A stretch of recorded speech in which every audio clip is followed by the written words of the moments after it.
আসসালামু আলাইকুম প্রিয় লিসেনার্স, সবাই কেমন আছেন? আশা করছি সবাই ভালো আছেন। বরাবরের মতো আমি আলহামদুলিল্লাহ ভালো আছি।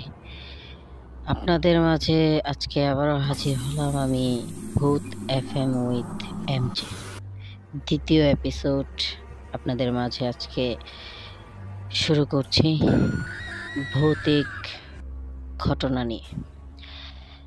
গা শিউরে ওঠা আজকে দুটি ঘটনা আপনাদেরকে শোনাবো। আশা করছি সবাই পাশে থেকে ঘটনাগুলো শুনবেন। আজকে প্রথম যে ঘটনাটি আপনাদের সাথে শেয়ার করব, সে ঘটনাটি আমার সাথে শেয়ার করেছেন আমার এক বড় ভাই, খুব কাছের এক বড় ভাই। তার নাম সুমন। সে মর্গের লাশবাহী গাড়ি চালায়। তো তার ঘটনা যখন আমি শুনতেছিলাম, সে যখন আমার কাছে সেই তার সাথে ঘটে যাওয়া গা শিউরে ওঠা ঘটনাটি আমার সাথে শেয়ার করছিল, সত্যি আমার শরীরের প্রত্যেকটা পশম দাঁড়িয়ে পড়ছিল। তো আর দেরি না করে চলুন মূল ঘটনাতে চলে যাওয়া যাক।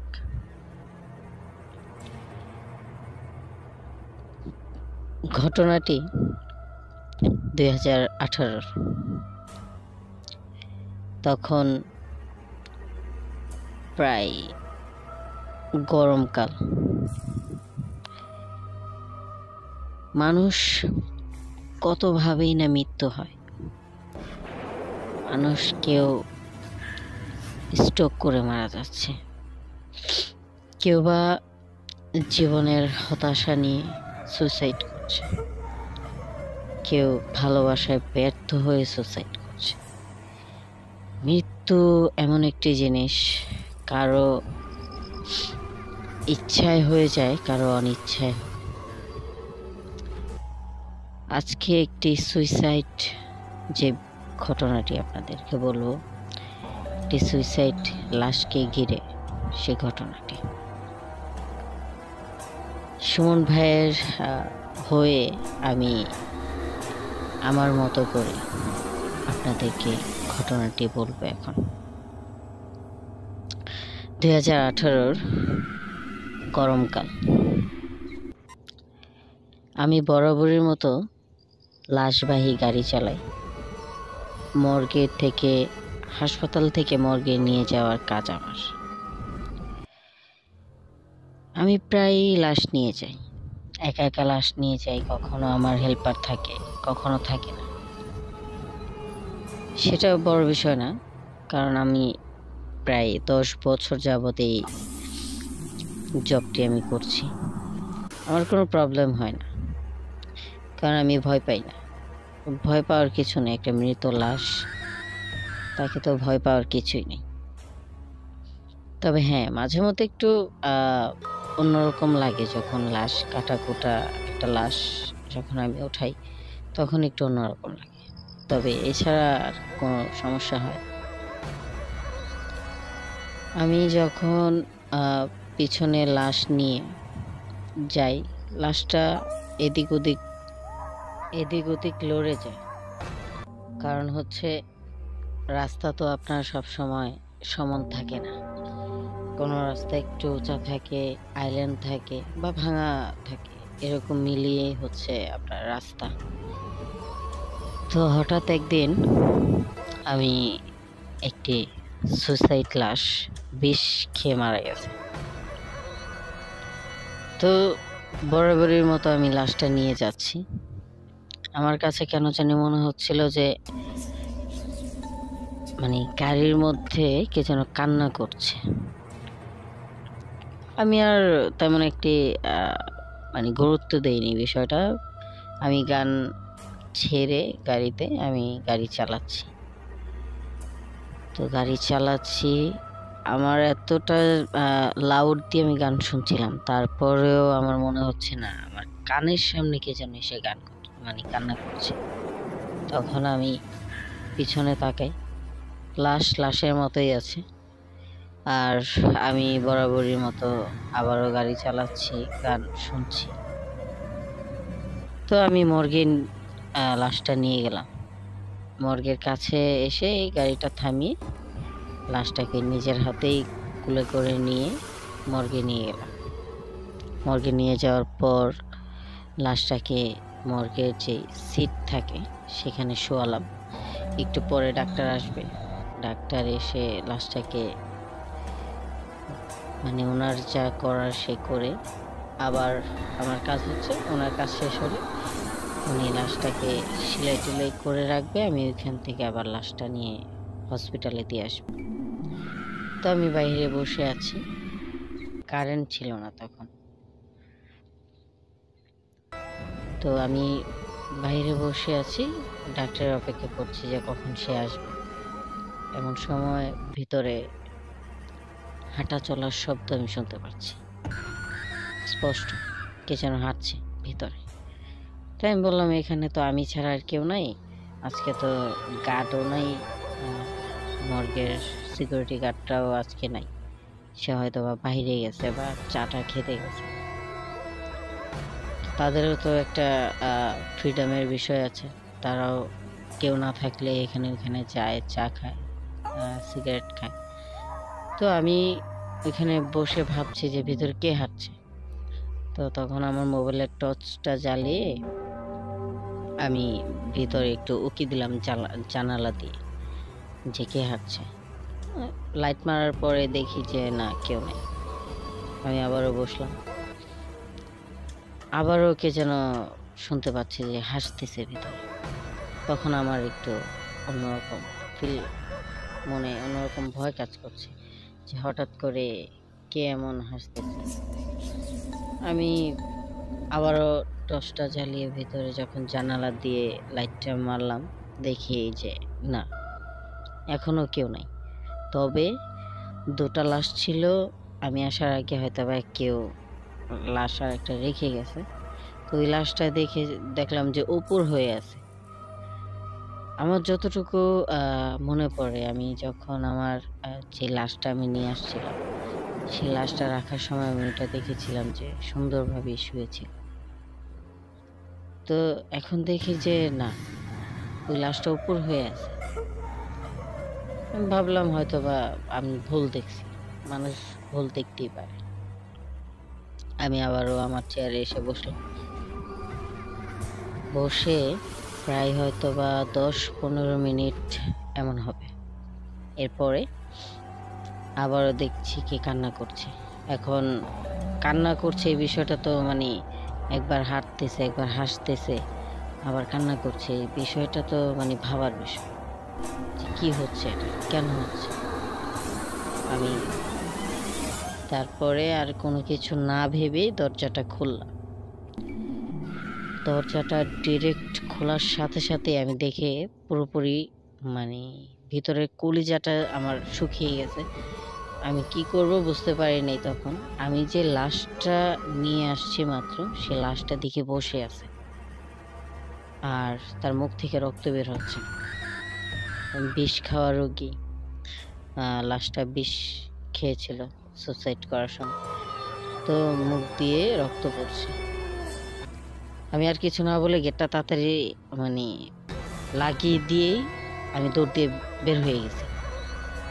আর মনে মনে যেসব সূরা পড়া লাগে আমি সেগুলো পড়ছি। এর মধ্যেই সিকিউরিটি গার্ড চলে আসছে। সিকিউরিটি গার্ড এসে বলতেছে, কি হয়েছে সুমন ভাই আপনার? তখন আমি বললাম যে না ভাই, কিছু হয় নাই, একটু মানে চা খেতে হবে, চলেন চাই চা খাই। পরে আমি আবার ওনাকে নিয়ে একটা চায়ের স্টল থেকে সেখানে গিয়ে চা খেলাম, একটা সিগারেট হাতে নিলাম, নিয়ে আবার আসলাম মর্গে ওনাকে নিয়ে। তখন সব কিছু স্বাভাবিক ছিল, তখন কোনো সমস্যা নেই। আমি দিয়ে বসে আছি, উনিও আমার পাশে বসে আছে। একটু পরে ডাক্তার আসলো। ডাক্তার এসে ওইটাকে কাটাকুটি করলো, তারপরে সেলাই করলো।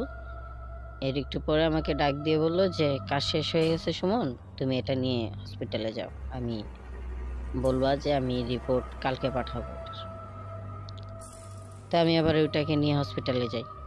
হসপিটালে রেখে আমি বরাবরের মতো আমার ডিউটি শেষ, রাতের অনেকটা বেজে গেছে, আমি বাড়িতে চলে যাব। তখন আবার গাড়িটা নিয়ে মর্গে রেখে আমি বাড়িতে চলে আসি। চলে এসে হাত মুখ ধুয়ে ফ্রেশ হয়ে খাওয়া দাওয়া শেষ করে শুয়ে পড়ি। তো ওই দিন আর কোনো সমস্যা হয়নি আমার, জাস্ট অতটুকুই আমি দেখছি। পরের দিন সারাদিন ভালোই কাজ করেছি। সন্ধ্যার সময় আমি আরেকটা লাশ নিয়ে আবার মর্গে যাই। তো ওই দিন কি হলো আমার, আমি যখন ওই লাশটা নিয়ে যাচ্ছিলাম, সে লাশটা মেবি হয়তো কেউ মার্ডার করছে লাশটাকে। আমি ওই লাশটা নিয়ে যখন মর্গে যাচ্ছি, তখন না ওই লাশটা বারবার মানে উঠে পড়ছিল, মানে বসে পড়তো বারবার।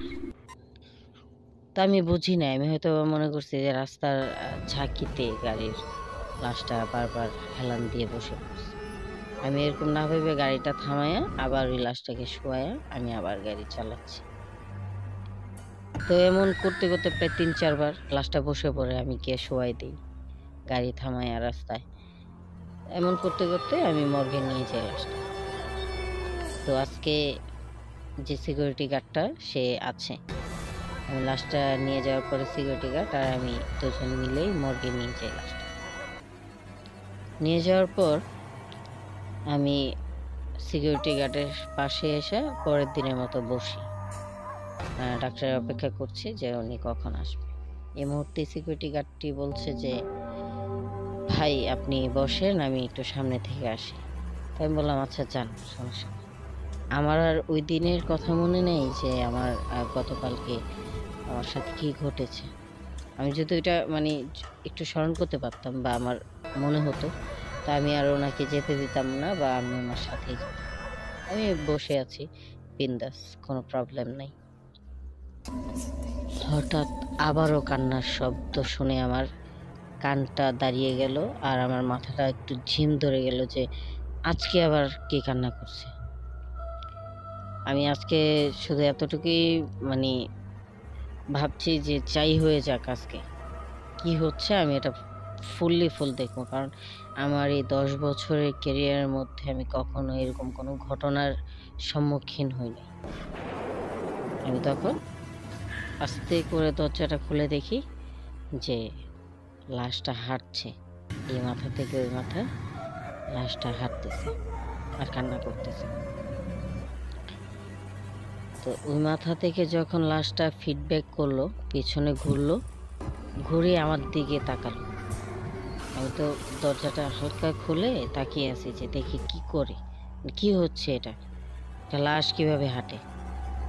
তো লাশটা যখন আমার দিকে তাকালো, আমি আর কিছু বলতে পারি নাই। আমি গেটটা যে লাগিয়ে একটা দৌড় দিব বা কি আশেপাশে আমি কিচ্ছু করতে পারি না। মানে একদম মানে আমি স্টপ হয়ে গেছি, আমার হাত পাও কোনো কিছু কাজ করছিল না। আর ঘামে পুরো আমার শার্ট ভিজে গেছিল তখন, এত পরিমাণ আমি ঘামছিলাম তখন। আমি দেখতে পারলাম যে লাশটা আমার দিকে তাকিয়ে তাকিয়ে আস্তে আস্তে আমার দিকে অগ্রসর হচ্ছে, আমার দিকে আসতেছে। আমি তো শুধু মনে মনে আল্লাহকে ডাকছি, আল্লাহ আল্লাহ এটা কি হচ্ছে আমার সাথে, আমি কেন এগুলো দেখতেছি, এটা কি বাস্তব দেখতেছি না আমি কোনো স্বপ্নে দেখতেছি, মানে আমি কিছু বুঝতে পারতেছি না।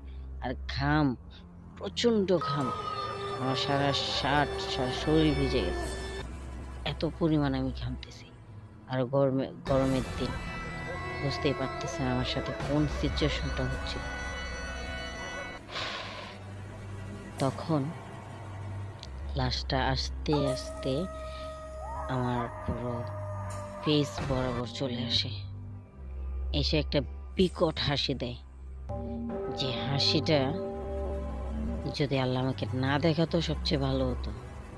হাসিটা দেখার পর আমি সেন্সলেস হয়ে যাই, এমন বিকট একটি হাসি দেয়। হাসিটা দেখার সাথে সাথেই আমি সেন্সলেস হয়ে যাই। ওই দরজাটার সামনেই আমি মানে সেন্সলেস হয়ে পড়েছি। এর হয়তো বা মেবি ঘন্টা বা আধা ঘন্টা এরকম সিকিউরিটি গার্ড আমাকে মানে আমার জ্ঞানটা ফিরায়। আমি চোখটা মেলে দেখি সিকিউরিটি গার্ড আর ডাক্তার দাঁড়িয়ে আছে। আমার বলতেছে, কি হয়েছে, তুমি কি কিছু দেখে ভয় পাইছো নাকি, কি আসে বিষয়, ডাক্তার আমাকে জিজ্ঞাসা করতেছে। তখন আমি বললাম যে হ্যাঁ, এই বিষয়ে আমার সাথে এটা হয়েছে। পরে উনি বলল যে আচ্ছা, তোমার আজকে লাশ নিয়ে যেতে হবে না, আমি অন্য একটা গাড়ি ওকে দিয়ে আমি নিয়ে লাশটা পাঠিয়ে দেবো, তুমি বাড়িতে চলে যাও। আমি আর কোনো কথা না বলে গাড়িটা ওইখানে রেখে সিকিউরিটির হাতে চাবিটা দিয়ে গাড়ির আমি অন্য একটি রিক্সা নিয়ে বাড়ির দিকে চলে এলাম। বাড়িতে এসেও আমি শান্তি পেলাম না। এসে দেখি মা বাড়িতে নেই, মা আন্টির বাড়িতে গেছে, বাড়ি একদম খালি, আম্মু টেবিলে ভাত রেখে গেছে। তো আমি বাড়ির গেট খুলে বাড়িতে ঢুকে দেখি এই বিষয়, আম্মু নেই, ভাত রেখে গেছে। হাত মুখ ধুলাম, আর ভয়ে তো শার্ট পুরোটাই ভিজে গেছে। পরবর্তী চিন্তা করলাম যে না, হাত মুখ ধুইছে এখন গোসল করে ফেলবো, অবস্থা হলো। আমি গোসল করলাম, ফ্রেশ হয়ে এসে ভাত খেলাম। ভাত খাওয়ার পর আমি যখন আমার রুমে যাই, রুমে গিয়ে দেখি যে ওই লাশটাই আমার বিছানায় শুয়ে আছে। তখন তো মনে করেন যে আমার পুরো দুনিয়াটা উলট পালট হয়ে গেছে, যে আমি কি দেখতেছি আর আমার সাথে কেন হচ্ছে এটা। আমি তো কোনো ক্ষতি করিনি, আমি কখনো কোনো লাশকে আমার জানা মতে কষ্ট দিইনি, আমার সাথে কেন এটা হচ্ছে। তখন তো মানে আমি আর কিছু না বলে গেটটা চাপিয়ে দিলাম। চাপিয়ে দিয়ে আমি চাচ্ছিলাম যে মানে কোনো মতো বাড়ি থেকে বের হই, কোনো মতো। তো আমি যখন বাড়ি থেকে বের হচ্ছি, গেট আর খুলছে না। গেট আমি ভিতর থেকে লাগিয়েছিলাম, তো আমি ভিতর থেকে খোলার চেষ্টা করতেছি, কোনোভাবেই খুলছে না, মনে হচ্ছে কেউ বাইরে থেকে লাগাই দিচ্ছে। মানে কি বলবো, আমার এমন একটা ভয়ঙ্কর সিচুয়েশন আর ভয়ঙ্কর একটা অভিজ্ঞতা কখনো হবে বলে আমি ভাবিনি। আমি তখন গেটটা খুলতে পারছিলাম। এমন সময় দেখি পিছন দিয়ে যে খাবারের টেবিলটা ছিল ওই চেয়ারটায় বসে হাসছে সে, লাশটা আমার দিকে তাকিয়ে। হাসির শব্দ শুনে আমি যখন লাশের দিকে তাকালাম, দেখি আমার দিকে তাকিয়ে বিকট ভাবে হাসতেছে। আমার তো মনে করেন যে তখন পুরো অবস্থা খারাপ। আমি শুধু শুনতে পারলাম সে একটা কথাই বলল যে তোর গাড়ি চালানো ভালো না, আমি ব্যথা পাইছি। আমি শুধু এতটুকু শুনতে পারলাম। এতটুকু শোনার পর আমি আবার সেন্সলেস হয়ে যাই। সেন্সলেস এমন সেন্সলেস হয়েছে, পরের দিন সকালে আমার মা আন্টির বাসা থেকে আইসা আমার জ্ঞান ফিরায়। এমন সেন্সলেস আমি হয়েছি। উঠে দেখি যে সকাল প্রায় 9টার মতো বাজে। আম্মু আমার মুখ থাপড়ায় বা যেভাবে হোক আমার জ্ঞান ফিরায়। তখন আম্মু আমার বলতেছে, বাবা কি হয়েছে, তোর শরীর খারাপ, তোর কি হয়েছে, কি সমস্যা? পরে আমি বললাম যে আমার সাথে মর্গেও এরকম একটা ঘটনা হয়েছে, এখন আমি বাসায় আসছি, পরেও আমার এই ঘটনা হয়েছে। তো আমার বিছানায় আম্মু গিয়ে দেখে যে আমার বিছানার চাদরে রক্ত ছিল। তখন আম্মু যখন এটা বলছে, বিশ্বাস করেন সবাই অবাক হয়ে গেছে যে এটা কিভাবে সম্ভব। একটা লাশের গায়ে মাখা রক্ত আমার বেডরুমে। তখন আর ভিতরে কিছু থাকে বলে আমার মনে হয় না, সব শুকিয়ে গেছে। আমাকে তখন সামাজিকভাবে যে ট্রিটমেন্ট সেগুলো করা হয়। এরপর থেকে আমি বেশি রাত অবধি কোনো লাশবাহী গাড়ি নিয়ে মর্গে যাই না। যদিও যাওয়ার পরে আমি লাশটা নামিয়ে দিয়েই চলে আসি। আর যে ডাক্তার স্যার আছে তাকে বলে আসি যে স্যার, যদি লাশটাকে হসপিটালে দিয়ে আসতে হয় তো নেক্সট যে গাড়িটা আছে পরবর্তী, ওই গাড়িটা দিয়ে আপনি লাশটা হসপিটালে পাঠিয়ে দিন। এরপর থেকে আর আমার সাথে এমনটা হয়নি। আশা করি আল্লাহ যাতে এই অবস্থা আমাকে না ফেলুক, এই ঘটনাগুলো যাতে আমার সাথে আর না হয়। আর ভূত বলতে আছে কিনা সেটা জানি না, তবে আমার সাথে যে ঘটে গেছে ঘটনাটা পুরোপুরি সত্য ঘটনা। আর মানে কি বলবো, আমি বলতেছি ঘটনাটি আমি যখন শুনতেছিলাম সুমন ভাইয়ের থেকে, আমার পুরো শরীরের পশম দাঁড়িয়ে পড়েছিল। জানি না আমি তার মতো বলতে পেরেছি কিনা। আমি যতটুকু আমার মতো করে বলতে পেরেছি, আমি যা শুনেছি তাই বলেছি আপনাদের মাঝে। আর এরকম ভয়ঙ্কর বা এরকম গা শিউরে ওঠা ভৌতিক ঘটনাগুলো যদি আপনারা আমাদের ইউটিউব চ্যানেল থেকে শুনতে চান, অবশ্যই সাবস্ক্রাইব করে বেল আইকনটি ক্লিক করে আমাদের পাশে থাকবেন। আর আপনাদের জীবনে ঘটে যাওয়া ভৌতিক ঘটনা, প্যারানর্মাল যেই ঘটনাগুলো আপনাদের সাথে ঘটে গেছে বা আপনার পাড়া প্রতিবেশী, আপনার ফ্যামিলির কারোর সাথে ঘটে যাওয়া সেই ঘটনাগুলো যদি আমাদের কাছে শেয়ার করতে চান, আমাদের কাছে পৌঁছে দিতে চান, আমাদের ডিসক্রিপশনে আমাদের ইমেল অ্যাড্রেস দেওয়া থাকবে। সেই ইমেলের মাধ্যমে আপনার গল্পগুলো আমাদেরকে সেন্ড করতে পারেন। আর আপনাদের গল্পগুলো আমাদেরকে পাঠিয়ে দিয়ে আমাদেরকে আরও, আমাদের যে লিসেনার্স আছে তাদেরকে গল্পগুলো শোনার সুযোগ করে দেবে। তো কথা আর বেশি বাড়াবো না, আমরা দ্বিতীয় লাস্ট যে ঘটনাটা সেটা আপনাদের সাথে শেয়ার করব। আসলে আজকে আপনাদের দ্বিতীয় এপিসোডে দুটি মাত্র ঘটনা বলবো। প্রথম ঘটনাটা ছিল মর্গের, আর এখন যে ঘটনাটা, সেই ঘটনাটা আমি শুনেছি আমার আন্টির থেকে। সেই ঘটনাটি শুনেছি। আর সেই ঘটনাটি হচ্ছে আপনার এই শ্মশান ঘাটের। আসলে আমরা অনেকেই শুনে থাকি শ্মশান ঘাটে অনেক সময় অনেক কিছু দেখা যায়। অনেক মানুষের জীবনেই সেই শ্মশান ঘাট নিয়ে অনেক ঘটনা থাকে। তো আজকে শ্মশান ঘাটের ঘটনাটি আপনাদেরকে শোনাবো। আন্টির থেকে শোনা সেই ঘটনাটি আমি আমার মতো করে আপনাদের সামনে তুলে ধরার চেষ্টা করব। আমার নাম জ্যোৎস্না। সময়কাল ছিল তখন 2005। আমি তখন স্কুলে পড়ি।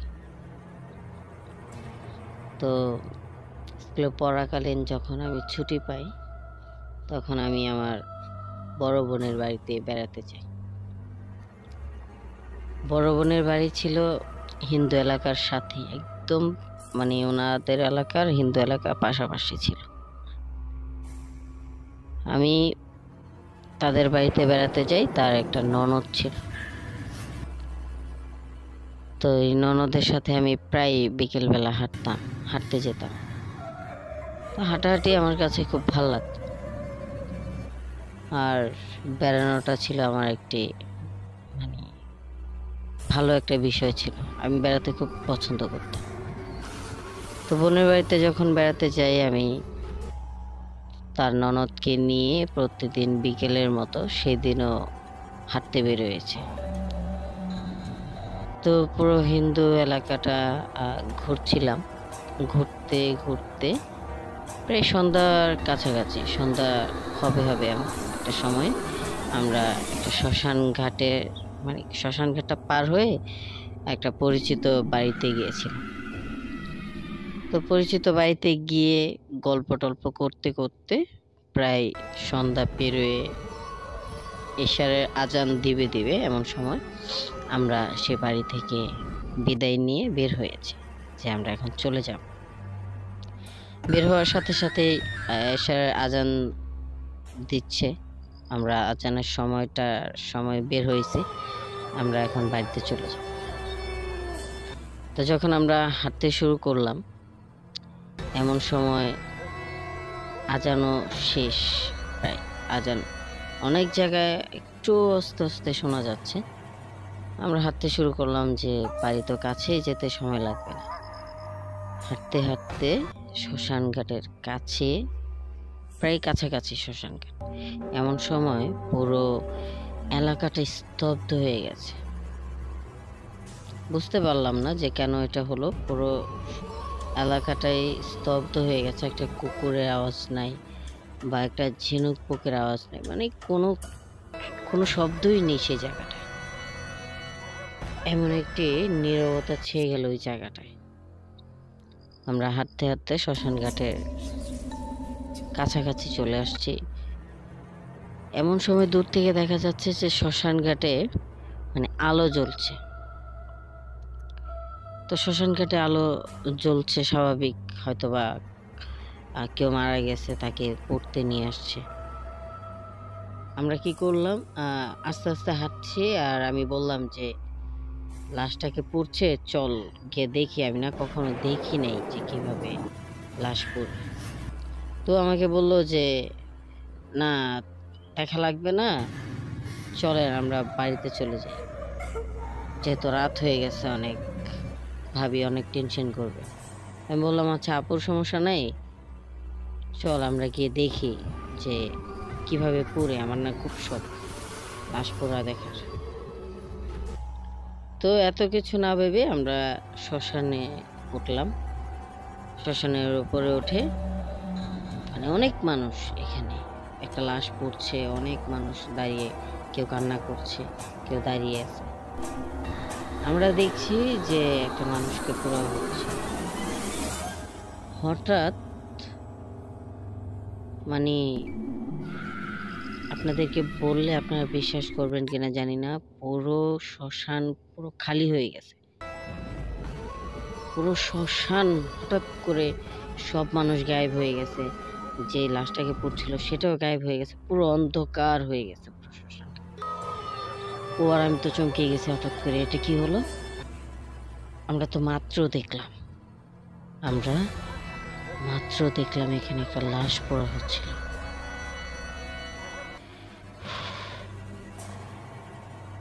এত মানুষ হঠাৎ করে কিভাবে গায়েব হয়ে যেতে পারে? ও আমাকে জড়িয়ে ধরে বলল যে চলো আপু এখান থেকে চলে যাই। আমি আর কিছু না ভেবে হাঁটতে শুরু করলাম যে না, এখান থেকে চলে যেতে হবে, হয়তোবা কোনো সমস্যা এখানে।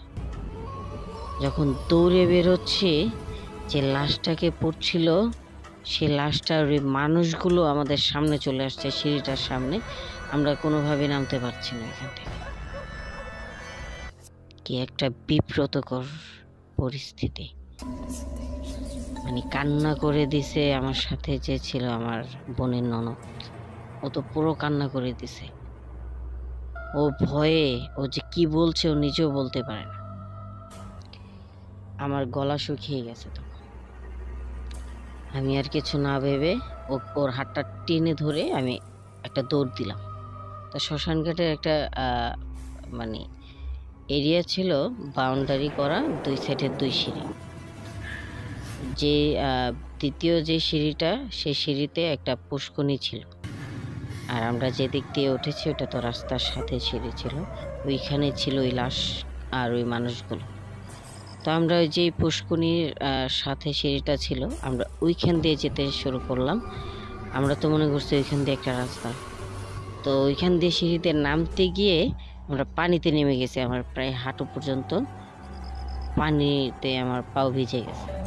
হাঁটু পর্যন্ত নেমে গেছি, বলতেই পারি না যে আমরা পানিতে নামতেছি। হঠাৎ করে বললো যে আপু কই যেতেছো, এটা তো পুষ্করণী, আমরা পুষ্করণীতে নেমে গেছি।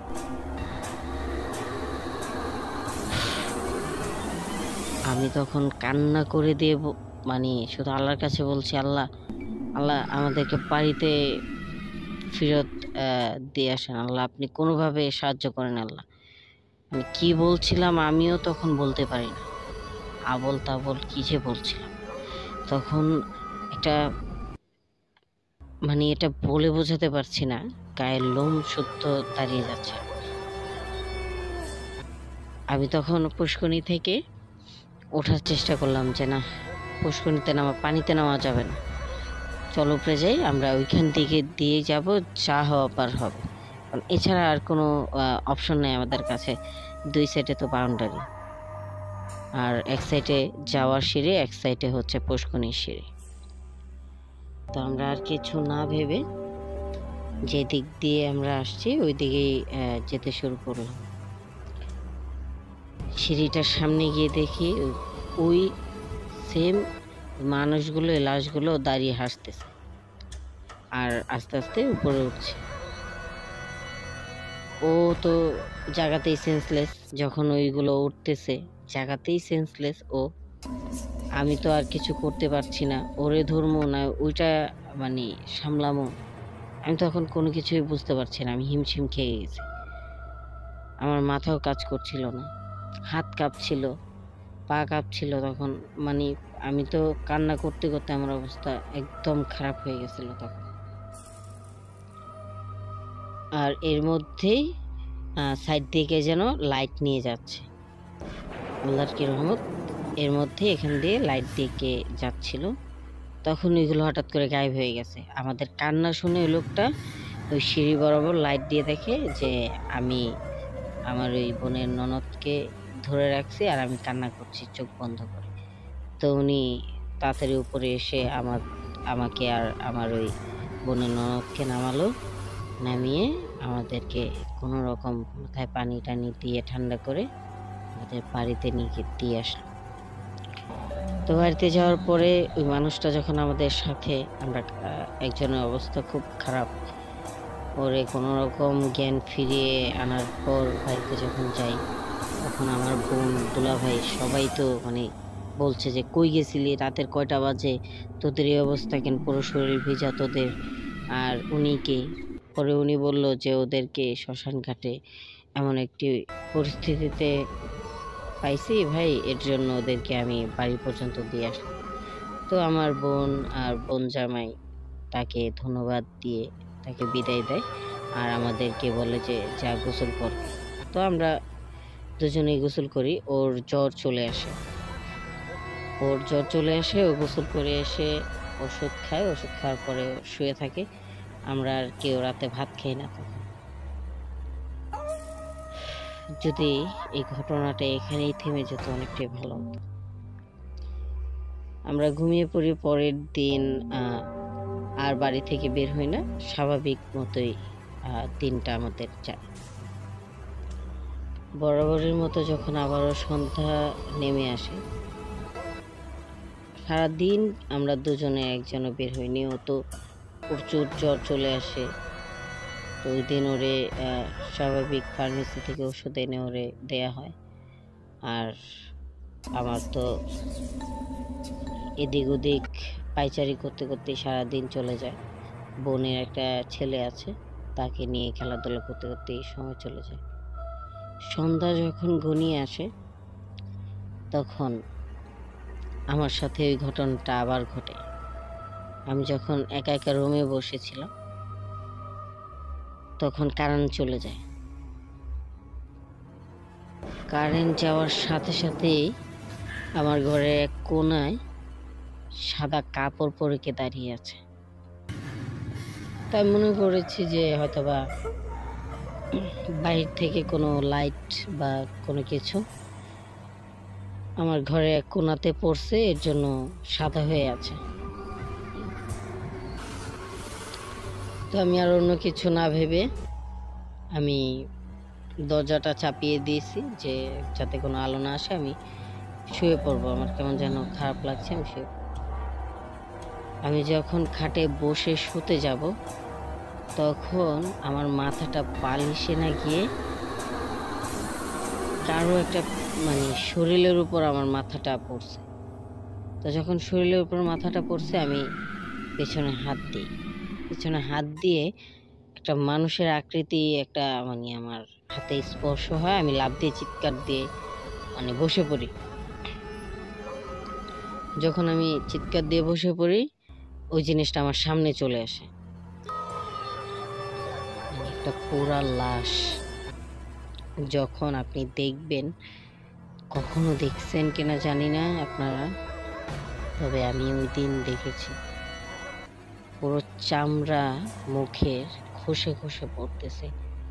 সাদা কাপড়টা তার শরীরে জড়ানো, মুখের চামড়া খসে খসে পড়ছে, চোখগুলো বের হয়ে যাইতেছে। এমন একটা বিকট একটি চেহারা যখন আমি চিৎকার দেওয়ার পর বসে পড়ছি আর আমার সামনে ভেসে উঠছে, আমি আর কোনো কিছুই বলতে পারি নাই তখন। ডিরেক্ট আরেকটা চিৎকার দিয়ে আমি সেন্সলেস।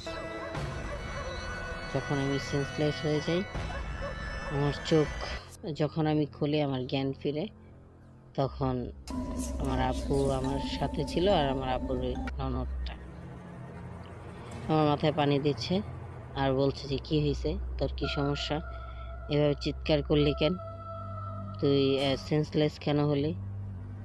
তখন আমি বললাম যে আপু এরকম একটা মানে জিনিস আমি দেখতে পারছি যে মানে চামড়া খসে খসে পড়ছে তার মুখ থেকে, আর ওই দিনকার ওই লাশটাকে আমি আজকে দেখছি। তো আপু বললো যে আচ্ছা সমস্যা নেই, তো দুলাভাই আসুক, দেখি কোনো মৌলবি বা কোনো কবিরাজ এনে ঝাড়ফুঁক করতে পারি কিনা দেখি, সমস্যা নেই, তুই টেনশন করিস না। তো আমাকে আমার রুমে নিয়ে দিয়ে আসলো। আমি যখন রুমে দিয়ে আসার পর আপু চলে গেছে, আমি যখন শুব তখন আমার ওই বোনের ননদটা আমার পাশে ছিল। ওর সাথে কতক্ষণ গল্প করলাম, কথা বললাম, কথা বলার পর ও চলে গেল। আমি আর ওই দিন আর বললাম যে আমার ভালো লাগে না, আমি আর খাবো না, আমি শুয়ে পড়েছি। ওই দিনের লাইটটা আমি অফ করলাম, কারণ যেহেতু ভয় পেয়েছি, লাইট অফ করলে হয়তো বা আবার ভয় পাবো। এর জন্য আমার সাথে তৃতীয়বার একই ঘটনা ঘটে। আমি যখন শুয়ে পড়ছি, তো আমার ঘুম আসছে না কেন জানি, আমি একবার এই কাত হয়ে শুয়ে পড়ছি, আবার একবার ওই কাত হয়ে শুইতেছি, মানে কি করতেছি আমি নিজেও বলতে পারি না, ভয়ে, জাস্ট ভয়ে আমি এরকম করছিলাম। হঠাৎ করে আমি ফিল করতে পারছি যে আমার পায়ের সামনে কে বসে আছে। তো পায়ের সামনে কে বসে আছে, আমি মনে করছি যে হয়তো আমার কোলবালিশ বা যে কোনো একটা কিছু কাপড় হয়তো বা আমি রাখতে ভুলে গেছি, এর জন্য আমার পায়ে বাজতেছে। তো আমি পায়ে লাড়া দিয়ে আমি ওটা চাইছিলাম যে সরাই দিই। লাড়া দিতে গিয়ে দেখি যে না, ওটা কাপড়ও না, কোলবালিশও না, ওটা একটা মানুষের মতো কে যেন বসে আছে। আমি মনে করছি যে আমার বোনের ননদটা। তো ওকে বললাম যে তুই এখনো যাস নাই, বোন তুই যা, আমার খুব খারাপ লাগতেছে, আমি শুয়ে থাকি। দেখি না কোনো সারা শব্দ নাই, ওটা ওই জায়গাতেই আছে। আমি চোখ মেলে বসে পড়ার সাথে সাথেই আমাকে মানে চেপে ধরে ওই জিনিসটা। আমাকে যখন চেপে ধরে, আমি আর কোনো কিছু মানে বুঝতে না পেরে, বলতে না পেরে আমি আবারও চিৎকার করে উঠি। তো চিৎকার করার সাথে সাথে আপু আবার আসে, আইসা আমাকে ধরে। আমি তখন ভয়ে মানে পুরো শরীর আমার কাঁপতেছিল, আর আমি বলতেছি যে আমাকে মেরে ফেললো, আমাকে মেরে ফেললো, আপু আমাকে বাঁচাও, আমার মেরে ফেল। তখন আপু আমাকে জড়ায় ধরে, আমার বোনের ননদটা এসে আমার পায়ের সামনে বসে আমাকে অনেক কিছু সূরা টুরা সূরা টুরা পড়ে আমাকে ফু দেয়। দেওয়ার পর আস্তে আস্তে আমার একটু শরীরের কাঁপুনি একটু কমে। এর মধ্যেই আসে দুলাভাই। তো আপু গিয়ে দুলাভাইকে সব কিছু বলার পর এক কবিরাজ আনে, দুলাভাই গিয়ে আনার পরে আমাকে ঝাড়ফুঁক করা হয়। ওই দিন রাতে আর আমি একা ঘুমাইনি, আপুর সাথে ঘুমাইছি, আর দুলাভাই ফ্লোরে ঘুমাইছে, আপুদের রুমেই ঘুমাইছিলাম ওই দিন।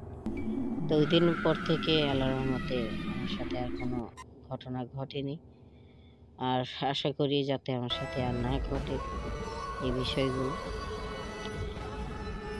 আশা করি প্রিয় লিসেনার সবাই মন দিয়ে আমার এই ভৌতিক ঘটনাগুলো আপনারা শুনেছেন বা শুনছেন।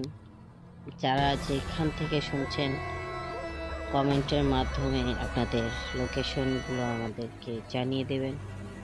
আর আমাদের এই ভৌতিক ঘটনাগুলো যদি আপনাদের কাছে ভালো লেগে থাকে, অবশ্যই চ্যানেলটিকে সাবস্ক্রাইব করবেন, বেল আইকনটি ক্লিক করে পাশে থাকবেন। আর আপনাদের যদি জীবনের এরকম অলৌকিক ভৌতিক ঘটনাগুলো ঘটে থাকে, অবশ্যই আমাদের ইমেলে আপনাদের গল্প যে ঘটনাগুলো সেগুলো সেন্ড করবেন। সেন্ড করে আমাদেরকে সুযোগ করে দেবেন সেই ঘটনাগুলো আমাদের লিসেনারদের মাঝে যাতে আমরা উপস্থাপনা করতে পারি। আসসালামু আলাইকুম, সবাই ভালো থাকবেন। আমি বিদায় নিচ্ছি আজকের মতো।